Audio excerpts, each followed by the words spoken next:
What's going on, everyone? It's Daniel from CoinSpots here. Hope you are enjoying your Wednesday. We're going to be taking a look at Bitcoin pretty much today. That's about it. Market has been overall pretty quiet, and we saw that yesterday's little bounce turned out to be a dead cat bounce. So I'm just going to be updating you on my Bitcoin short and kind of going through the whole trade process again. Other than that, as I said, not really looking at any other coins. In terms of the news, we've been pretty quiet as well. Just going to be talking about South Korea's potential deregulation of ICOs and basically making them legal again. The SEC cracking down on a new fraudulent ICO, and then EOS and kind of the bugs it has just ahead of its mainnet launch and kind of what that could mean for its mainnet launch in terms of the hype and stuff like that. So, kind of going back to what I was talking about yesterday, we were pretty much right here on this candle, this one right here, and I had the April 3rd swing high marked out, and this is on the 4-hour. I saw we broke through that candle, or we broke through the April 3rd swing high level, however we closed below it. So I entered in a short right here on this bearish pin bar candle that we see now, and I had a target of this swing high here, from April 9th, which also had confluence with the 0.78 fib level. I know I don't typically trade the 0.78 fib level, and that's just not typically, but that's just from kind of experience that I've had.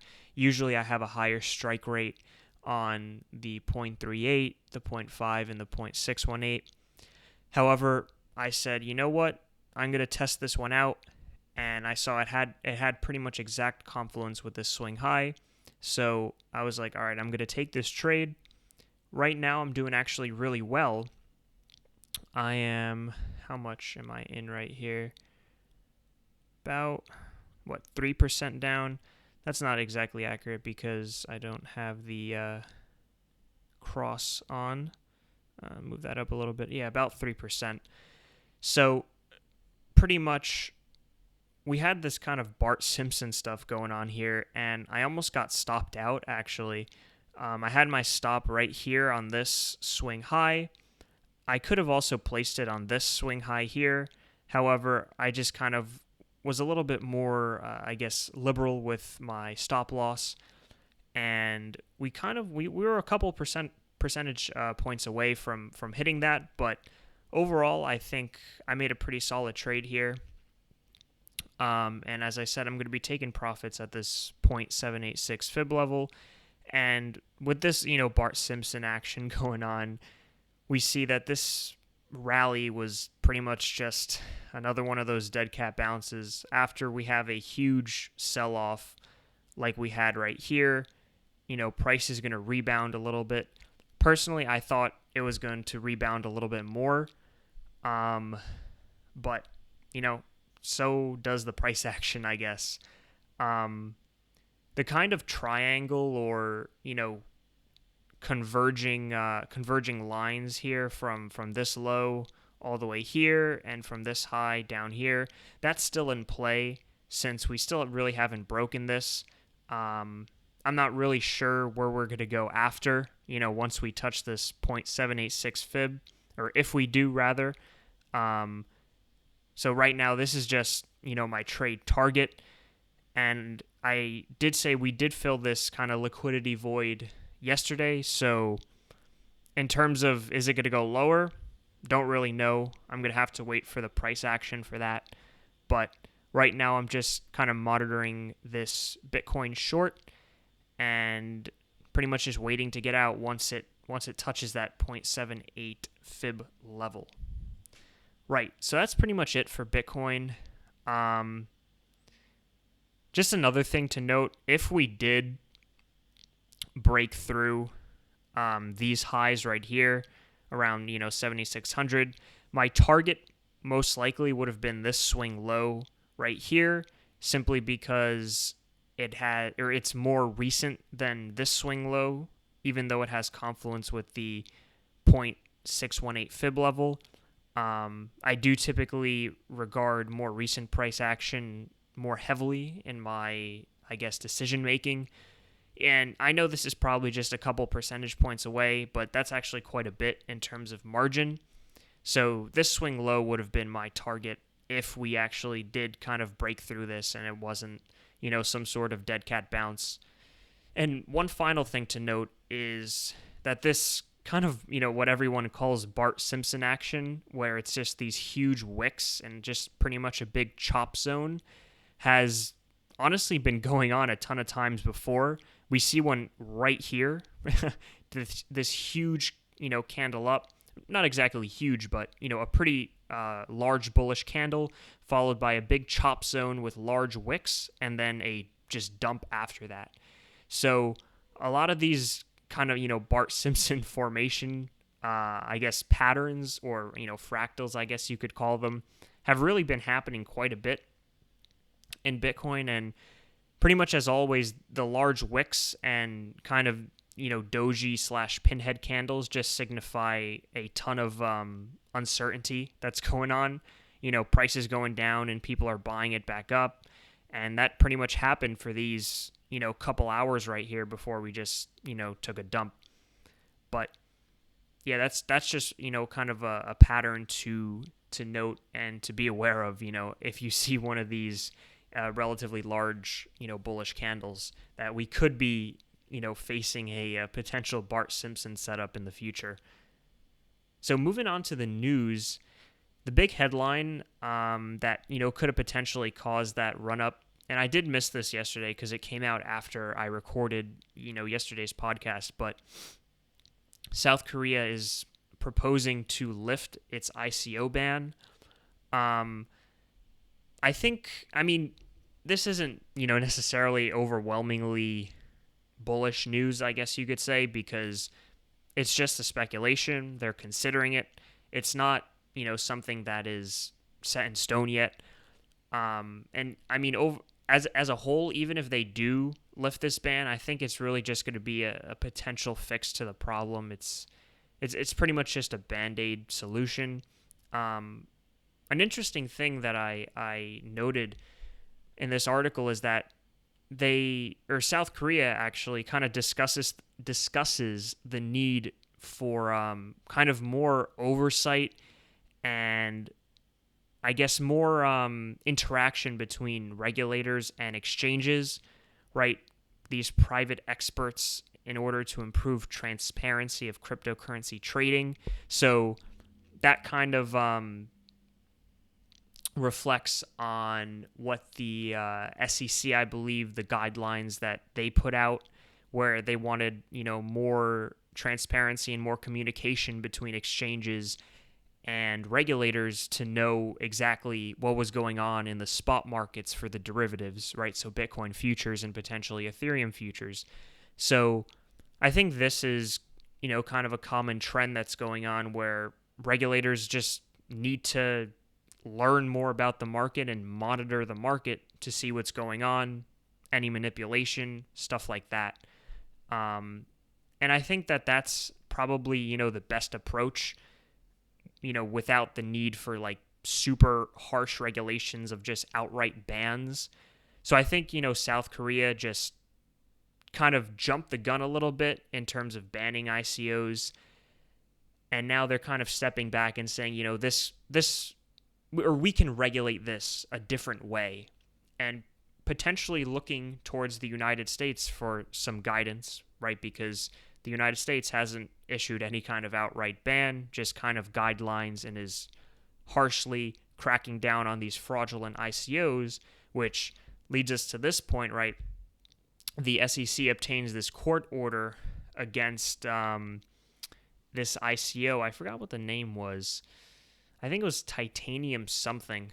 Never heard of the ICO. I always say I don't do any of these ICOs, but basically this the head of this company, right, Michael Stolaer, he was basically claiming partnerships with Disney, PayPal, Boeing, and a bunch of like celebrity endorsements that didn't actually exist.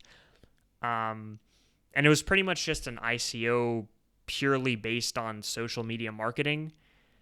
And it's honestly quite fascinating how these things are still going on, because I remember back, 2017, in in the summer of 2017 and probably the fall of 2017, which was, when the really big ICO craze was going on and there was absolutely no regulation.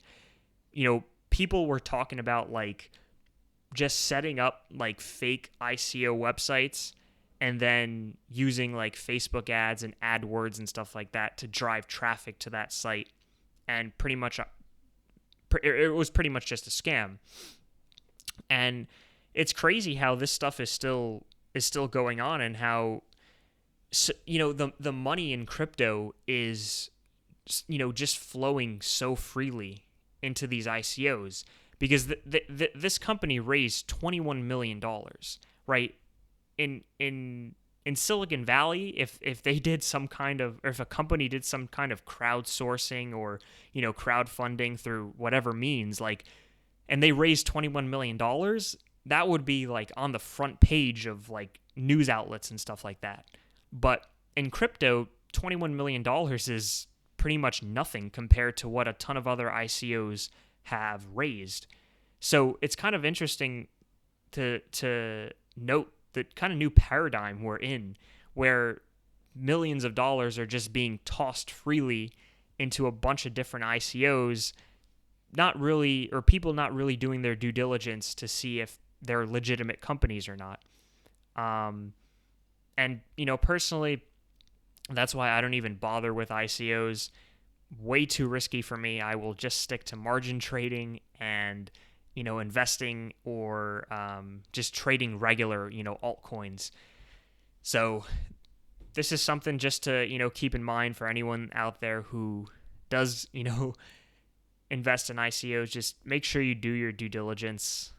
And it's also good to see the SEC kind of hammering down hard on these scams, but also it's really important to note that people who are looking to publish or promote fraudulent ICOs are pretty much just going to keep doing it, and the SEC isn't going to be able to crack down and hammer on every single fraudulent ICO. That's why, as I talked about in a previous podcast segment, education is the best, and going the route of Howie Coins, which is the SEC's kind of mock ICO to educate investors, is the best way to go, because outright banning ICOs is going to stifle innovation, and they don't want to do that in terms of the cryptocurrency space, because they see the benefit of blockchain technology and whatnot. So the only way to do it is really through education and kind of giving people the power to identify scams on their own. Because, as I said, there's just going to be so many scams that the SEC can't possibly keep up with. And moving on just to the last bit is basically EOS, and it's kind of the security leaks that a Chinese company published, just security flaws on the EOS blockchain, basically, like right before the mainnet launch. So this kind of coupled with the conspiracy that EOS dumped, like $200 million worth of Ether on Bitfinex the other day, or yesterday it was. Honestly, it doesn't really look too good prior to the June 2nd EOS mainnet launch, which a lot of people were, supposedly getting really hyped up for. Price action on EOS doesn't show any kind of hype whatsoever. Honestly, we're kind of just floating around, really, kind of just going up and down, no really clear direction. So I think that, these two pieces of news definitely had an impact on the hype for the EOS mainnet launch. Personally, I'm not in EOS right now. I was looking to get in before the mainnet, because I was thinking that was a really big piece of news that would potentially drive the price, through the roof. But with these kind of news segments going out, I think it's definitely stifling the price of EOS. So it's going to be interesting to see what happens on June 2nd. I'm definitely going to be watching the charts to see if any, kind of big move happens. But in my book, it doesn't look like anything's going to happen. So that's pretty much it for today in terms of the news. As always, going to be watching Bitcoin, watching my trade, and getting out right when we touch that fib level. So yeah, right now it's looking pretty good. 3% down. I'm happy. And yeah, if you guys enjoyed the video, hit the like button, subscribe, kind of get this channel growing, publishing the content, see more people. And yeah, other than that, see you guys tomorrow. Peace out.